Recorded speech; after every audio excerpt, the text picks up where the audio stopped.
बिस्मिल्लाहिर्रहमानिर्रहीम। अस्सलाम वालेकुम, welcome back my channel.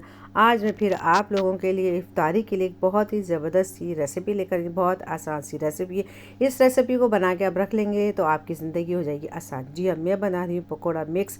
Pakora का मसाला बनाना सिखा रही हूँ। इसके अंदर बाद में आपको सिर्फ़ और सिर्फ प्याज, हरी मिर्च और मीठा सोडा डालना पड़ेगा। सब कुछ इसके अंदर डला हुआ और एक सीक्रेट इंग्रेडिएंट्स डालूंगी जिसकी वजह से हमारे पकौड़े बनेंगे क्रिस्पी, जैसे हमारे बाज़ार के बनते हैं। चलो जी, अब रेसिपी का आगाज़ करते हैं। सबसे पहले हमने क्या किया, आपको मसाले बता रही हूँ। सबसे पहले जो स्क्रीन पे आ रहे हैं वो 3 मसाले, ये बेसिक मसाले हैं, ये लाजमी पकौड़े के अंदर डलते हैं। इसके अंदर 2 चमचे हैं ज़ीरा, साबुत ज़ीरा, और 4 चमचे हैं साबुत धनिया, और 1 चमचा है अजवाइन। अजवाइन जो है ना हमारे हाजमे के लिए होती है। उसके बाद फिर मसाले आ रहे हैं, 4 चमचे नमक है, 4 चमचे चिली फ्लेक्स है, और 1 चमचे हल्दी पाउडर, और ये है अनारदाना। अगर अनारदाना आपके यहाँ पसंद करते हैं तो आप अनारदाना डालें। 2 चमचे अनारदाना है कुटा हुआ। अगर नहीं पसंद करते तो मत डालें। हमारे घर में अनारदाना नहीं खाते, इसलिए मैंने अनारदाना निकाल दिया है। अच्छा जी, फिर आ जाते हैं हरे मसाले।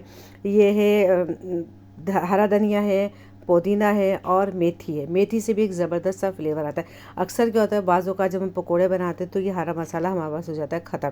तो मैं क्या करती हूँ, ये तीनों चीज़ें सुखा के अपने पास रखती हूँ। तो ये हिसाब से मैं इसके अंदर डाल दिए सब कुछ। स्क्रीन पे शो हो रहा है कि कौन सी चीज़ मैंने कितने मिकदार में डाली है। उसके बाद हमें क्या करना है, धनिया, ज़ीरा, और जो हमने ये डाला है अजवाइन, इन तीनों चीज़ों को अच्छे तरीके से हमने ड्राई रोस्ट करना है, क्योंकि इनमें हल्की सी भी अगर नमी होगी तो हमारा मसाला ख़राब हो सकता है। उसके बाद हमने ये जो हाथ वाला हावन दस्ता होता है उसके अंदर हमने हल्का सा इसको क्रश कर लेना है। या बारीक नहीं करना, हल्का सा इसको सिर्फ दरदरा बनाना है। और अगर आप चाहें तो मिक्सी जार में भी एक दफ़ा मशीन चलाते हैं या 2 दफ़ा तो उससे दरदरा हो जाता है। तब मिक्सी जार में भी इसको आप पीस सकते हैं, कोई मसला नहीं है कि अगर आपके पास हावन दस्ता नहीं है तो आप इसको नहीं पीस सकते। चले जी, जो तीनों चीज़ें थी मैंने उनको भून के अच्छे तरीके से दरदरा सा पीस लिया है, और ये सब चीज़ें हो गई है हमारी तैयार। अब हम इसके अंदर जो हमारे बाकी के मसाले थे, खुश्क मसाले थे, वो सारे के सारे मसाले हम इसके अंदर डाल देंगे। और जो तीनों हरे मसाले हैं उनको हाथ से हम क्रश कर लेंगे, क्योंकि अभी थोड़े थोड़े से मोटे। और अगर हाथ से सही बारीक नहीं होंगे तो हम क्या करेंगे, इनको कैंची की मदद से और ज़्यादा बारीक बारीक काट लेंगे, ताकि ये अच्छे तरीके से हमारे मसाले में हो जाए मिक्स। अच्छा जी, पकोड़ा मिक्स बनके हमारा तैयार हो गया। सारे मसाले डल गए। सिर्फ एक मसाले का एक चीज़ रह गई है जिसकी वजह से बाज़ार वाले पकोड़े बनते खस्ता और क्रिस्पी, वो मैं आपको आखिर में बताऊंगी।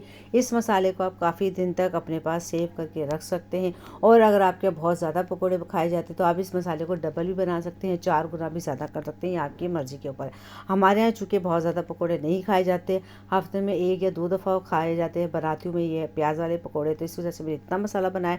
जब भी मसाला ख़त्म होगा तो मैं दोबारा से बना लूँगी। अच्छा जी, बेसन को छानना लाजमी होता है। अगर हम बेसन को नहीं छानेंगे तो बेसन में कीड़े भी होते हैं, गुठलियाँ भी होती हैं, उन सबको ख़त्म करना लाजमी होता है। अच्छा जी, इस पकौड़ा मिक्स के 2 तरीके, या तो आप इस मसाले को अलग रखें और 1 किलो बेसन छान के अपना अलग रख लें, या इन दोनों चीज़ों को आप आपस में मिला लें।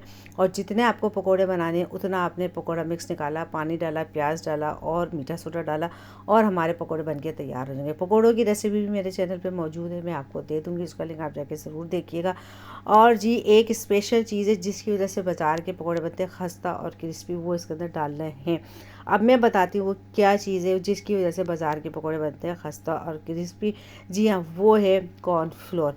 बाज़ार वाले 1 किलो बेसन के अंदर 100 ग्राम कॉर्नफ्लोर डालते हैं, और बाज़ लोग चावल का आटा भी डालते हैं, मगर चावल के आटा अगर मोटा हो तो उससे पकौड़े बिखर जाते हैं। तो आप डालें 100 ग्राम कॉर्नफ्लोर। 1 किलो के अंदर 100 ग्राम कॉर्नफ्लोर डालें, उसको अच्छे तरीके से मिक्स करके रख लें। और अगर आप कोई से भी पकोड़े बना रहे हैं, आलू के पकोड़े बना रहे हैं, तो उसके अंदर भी आप 1 पाव अगर बेसन लें तो उसके 2 से 3 चमचे कॉर्नफ्लोर मिला लें, तो आपके पकोड़े इस कदर खस्ता और क्रिस्पी बनेंगे और वो नरम नहीं होंगे। और जब आप पकोड़े तलें तो एक दफ़ा थोड़ी सी तेज़ आंच करें। जब आपको पकोड़े खस्ता और क्रिस्पी करने तो उसको हल्की आंच पे करें, और फिर एकदम आप उसको तेज़ आंच पे बना लें। और अगर आप कम से कम ऑयल में पकोड़े बनाना चाहते तो वो तरीका भी मैंने वीडियो में, अपने एक आध वीडियो में दिया, और इंशाल्लाह वो वीडियो में भी जल्द अपलोड करूँगी कि कम से कम ऑयल में किस तरीके से पकोड़े हम तल सकते हैं तवे के ऊपर, फ्राई पैन के ऊपर। मुझे यकीन है आपको आज की पकोड़ा मिक्स की रेसिपी ज़रूर पसंद आई होगी। रेसिपी पसंद आए तो लाइक शेयर कमेंट कर दीजिएगा। चैनल पर नए तो सब्सक्राइब करके बेल आइकन को प्रेस कर दें, ताकि मेरी आने वाली न्यू वीडियो का नोटिफिकेशन आपको बआसानी मिल सके। फिर मिलेंगे न्यू वीडियो के साथ, जब तक के लिए अल्लाह हाफिज़।